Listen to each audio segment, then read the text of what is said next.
کشمیر کی بات ہم اکثر ہی اپنے پروگرام میں اٹھاتے رہتے ہیں اور وہاں پہ جاری جو آکیپائڈ کشمیر ہے، انڈین آکیپائڈ کشمیر میں جاری بربریت کے بارے میں بھی ہم بات کرتے رہتے ہیں۔ ابھی کچھ عرصے پہلے ہم نے آپ کو یہ بتایا تھا اور اس کے بارے میں ڈسکشن بھی کی تھی کہ انڈین آکیپائڈ کشمیر میں انڈین منسٹر سے حریت رہنماؤں نے ملنے سے انکار کر دیا۔ اب دوسری طرف نواز شریف صاحب حریت رہنماؤں سے ملاقات کریں گے اور اپنے یو این کے دورے سے پہلے ان تمام لوگوں سے ان کی آراء پوچھیں گے، ان کی آراء کے بعد جا کر اپنی سپیچ کو پریپیئر کر کے یو این کے اندر اس نقطے کو بہتر طریقے سے اٹھائیں گے اور کشمیر کے مسئلے کو عالمی جو برادری ہے اس کے سامنے ایک بار پھر اجاگر کریں گے، جس طریقے سے انہوں نے لاسٹ ٹائم بھی کی۔ اس حوالے سے بات کریں گے، لیکن اس سے پہلے میں اپنے پینل کا آپ سے تعارف کرواؤں گی۔ میرے ساتھ لاہور اسٹوڈیوز میں موجود ہیں تنویر شہزاد صاحب، سینئر جرنلسٹ ہیں، ساتھ ہی ہمارے ساتھ فون لائن پر ہوں گے ڈاکٹر حسن عسکری صاحب، سینئر اینالسٹ ہیں، اور ساتھ ہمارے ساتھ ہوں گے ڈاکٹر رسول بخش رئیس صاحب، سینئر اینالسٹ ہیں۔ آپ تینوں کا بہت شکریہ، آپ نے ہمیں جوائن کیا۔ تنویر صاحب، starting from you, Nawaz Sharif صاحب پہلے بھی کشمیر کے مدعے کے اوپر کشمیر یونائٹڈ نیشنز میں جا کر بات کر چکے ہیں، کشمیری عوام کے حوالے سے بات کر چکے ہیں۔ یہ ملاقاتیں کتنی اہمیت کی حامل ہوں گی جبکہ اس ٹائم پر ایک بھارتی وزیر سے ملاقات کرنے سے منع کر دیا حریت؟ دیکھیے، بات یہ ہے کہ آج اسلام آباد میں ایک بہت اہم اجلاس ہونے جا رہا تھا، نیشنل ایکشن پلان کا جائزہ لیا جانا تھا اس میں۔ اس اجلاس کو پرائم منسٹر نے ملتوی کیا ہے اور اپنی ساری مصروفیات چھوڑ کر وہ آج مظفر آباد جا رہے ہیں۔ مظفر آباد جانے کا بنیادی مقصد یہ ہے کہ چونکہ وزیر اعظم پاکستان جو ہیں وہ امریکہ جا رہے ہیں اور وہاں جا کے جنرل اسمبلی کے اجلاس میں انہوں نے ایک امپورٹنٹ سپیچ کرنی ہے، اور پاکستان نے یہ فیصلہ کیا ہے کہ اس سپیچ کے اندر کشمیر کے مسئلے کو پوری طاقت سے ہائی لائٹ کیا جائے گا۔ اس سپیچ سے پہلے وہ کشمیری رہنماؤں سے ملیں گے، کل جماعتی حریت کانفرنس کے جو آزاد کشمیر کے اندر نمائندے ہیں ان سے ملاقاتیں کریں گے، اور وہ ان سے وہ نکات لیں گے اور سجیشن لیں گے، اور ایک جو فریش ویو ہے جو انڈین کشمیر کے اندر، جو انڈین ہیل کشمیر کے اندر انسانی حقوق کی خلاف ورزیاں ہو رہی ہیں اس بارے میں جانیں گے۔ دیکھیے، یہ جو دورہ ہے مظفر آباد کا بظاہر تو کشمیری قیادت سے ملنے کے لیے ہے، لیکن اس کی ایک بڑی سمبولک ویلیو بھی ہے۔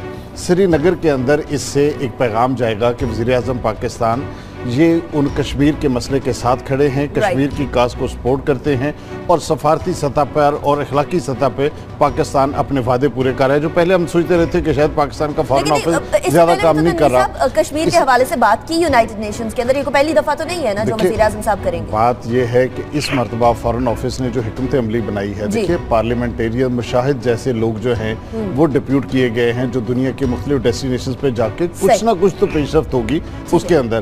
پھر یہ جو جنرل اسمبلی کا اجلاس ہے، اس سے پہلے کچھ فالو اپ وزٹ جو ہے سفارتکاروں کے وہ ارینج کیے گئے ہیں۔ اچھا، ڈاکٹر حسن عسکری صاحب کی طرف بھی چلتے ہیں۔ ڈاکٹر حسن عسکری صاحب، جہاں مشاہد حسین صاحب جا رہے ہیں، ان 20 رکنی جو لوگ ہیں، جو 20 لوگ جائیں گے مختلف ممالک کے اندر پاکستان کا موقف اور کشمیر کے حوالے سے لابینگ کرنے کے لیجئے، لیکن اس 20 لوگوں میں اگر مشاہد صاحب ہیں تو بہت سارے ایسے لوگ بھی ہیں جو کہ اپنے آپ کو پراپرلی کنوے نہیں کر پائیں گے، تو سیریسنس آپ کے خیال میں ہے یہ ملاقاتیں؟ کیا یہ بات کی غماز ہے کہ واقعی میں سیریسنس ہے؟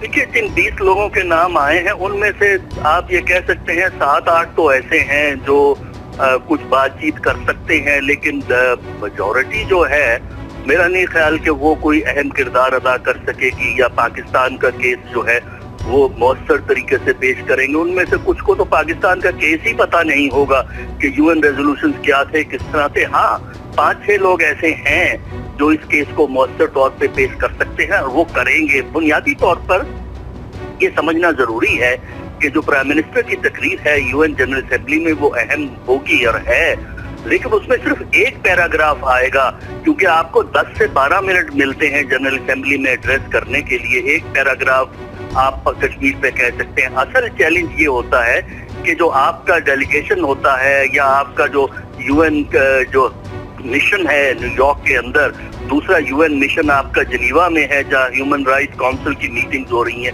وہ ایک مستقل بنیادوں پر جو انفارمیشن جو ہے وہ پاس ہو رہا ہے اور ڈپلومیٹ سے رابطے کریں، کیونکہ یو این میں یہ ایک ڈپلومیسی کا سب سے بڑا میلہ ہوتا ہے، کیونکہ foreign ministers, prime ministers, presidents ہوتے ہیں، तो लाजिम है कि इन तक पहुंचा जाए। अब प्रॉब्लम सिर्फ ये है कि प्रेसिडेंट और प्राइम मिनिस्टर तक सिर्फ प्रेसिडेंट और प्राइम मिनिस्टर यानी नवाज शरीफ ही पहुंच सकते हैं। हाँ, फॉरेन मिनिस्टर तक आपके एम्बेसडर जो है वो काम कर सकते हैं। तो अगर तो आप तसलसल से लॉबिंग करेंगे और इस सिलसिले को चलाएंगे तब तो रिजल्ट अच्छे आ सकते हैं। तकरीर करना एक बुनियादी जरूरत है, लेकिन सिर्फ वो काफी नहीं हो। राइट, अच्छा, एक तसलसल डिप्लोमेसी करना तो इम्पोर्टेंट है ही, लेकिन डॉक्टर रसूल बख्श रईस साहब, तसलसल ही तो नहीं है हमारी डिप्लोमेसी के अंदर, फॉरेन पॉलिसी के अंदर तसलसल नहीं है, तो हम किस तरीके से तसलसल से लॉबिंग कर सकेंगे, जबकि वाकई में at this point in time जरूरत इसी चीज की है। कोशिश होती है फॉरेन ऑफिस की तरफ से कि जो हमारे सफारतकार मुख्तलिफ ममालिक में मुतय्यन है वो पाकिस्तान के मसाइल में अपने मेज़बान मुल्क में वहाँ दानिशवर है, सहाफ़ी हैं, मीडिया है, थिंक टैंक्स है, यूनिवर्सिटियाँ हैं और सिविल मुआशरा है, सब में मिल के काम करें। अब वो क्या काम करते हैं या नहीं करते हैं, इसका इन्हिसार इस बात पे है कि कौन कहाँ पे तयन है और उसकी कारकर्दगी क्या है। इस बात को देखना सिर्फ फॉरेन ऑफिस की जिम्मेदारी बनता है कि जो उनके सफारतकार हैं क्या वो पाकिस्तान के मफादात के तकाज़ों के मुताबिक अपना वक्त वहाँ पे लगा रहे हैं या वहाँ पे ऐश व इशरत की जिंदगी गुजार रहे हैं और सैर व तफरीह कर रहे हैं। ये तो फॉरेन ऑफिस देख सकता है, हमें तो मालूम ही नहीं होता, ना मीडिया को ना हमें, जब तक कि हम वहाँ जाके देखें ना कि रोजाना का मामूल हमारे सफारतकारों का क्या है। लेकिन हमें कम अज कम खोज जरूर लगानी चाहिए कि जो कलीदी ममालिक हैं वहाँ पे जो हमारे सफरा मुतय्यन है उन्होंने एक साल के अंदर कितनी जामियात में जाके तकारीर की, कितने सिविल मुआशरे के लोगों से वो मिले, मीडिया में कितना आर्टिकल लिखे या इंटरव्यू दिए। कि अगर मुतहर्रिक नहीं है तो फिर सफारतकारी इस तरीके से नहीं होती कि अगर आप कोई। लेकिन डॉक्टर साहब मैं माफ़ी चाहूँगा, ये भी तो देखना चाहिए कि पाकिस्तान में जमहूरी हुकूमतों के पास फॉरेन पॉलिसी के हवाले से स्पेस कितनी रही है, लेकिन क्या वो चीज सिविल सोसाइटी से मुलाकात से रोक सकती है? जी मैं इसका जवाब देना चाहता हूँ कि आमतौर पर ये बात मीडिया में तकरीबन मामूल की बन चुकी है। जो आपने सवाल पूछा है, जो सवाल किया है, उठाया है कि जी जो हमारी सिविल हुकूमतें हैं उनके पास कोई स्पेस नहीं है फॉरेन पॉलिसी बनाने की, ये दुरुस्त नहीं है। इसको आप दुरुस्त कर लीजिए कि कहाँ पे स्पेस है और कहाँ पे स्पेस नहीं है। स्पेस जहाँ पे कि जरूरत है, जहाँ आप कहते हैं कि स्पेस नहीं है, वहाँ पे जरूरत है कि मिलिट्री और हमारी जो हुकूमत है उन्होंने एक कंसेंसस के साथ आगे चलना है। वो कौन सी पॉलिसी है? इंडिया पॉलिसी है, अफगानिस्तान पॉलिसी है और किसी हद तक अमेरिका के साथ ताल्लुकात है। इसके अलावा तो आपका मैदान खुला हुआ है और आपके सिर्फ 3 ममालिक के साथ और 3 इशू पे तो आपके ताल्लुकात नहीं है। खारजा पॉलिसी में तो सबसे जो बड़ा अंतर है वो आपने तिजारत को बढ़ाना है, इन्वेस्टमेंट को मुल्क के अंदर ले आना है। क्या ये फौज ने रोक रखा है या उसमें हुकूमत को स्पेस नहीं है? मेरे ख्याल में ये जो 3 ममालिक हैं जहाँ पे कि हमारी कंसेंसस, ये नहीं है कि कंसेंसस मौजूद नहीं है। कंसेंसस अगर मौजूद नहीं है तो पॉलिसी मौजूद नहीं होती। लेकिन बाद ऐसे मामलात हैं जिनमें के हमारी जो सिविल हुकूमत है वो आगे जाना चाहती है, फौज उसको आगे नहीं जाना चाहती। अच्छा, ये नहीं है कि पूरी खातिर पॉलिसी जो है वो फौज के पास है। तो अगर आपको जो नाकामियां हो रही हैं तिजारत बढ़ाने में, सबसे बड़ा मसला वो है तिजारत बढ़ाना।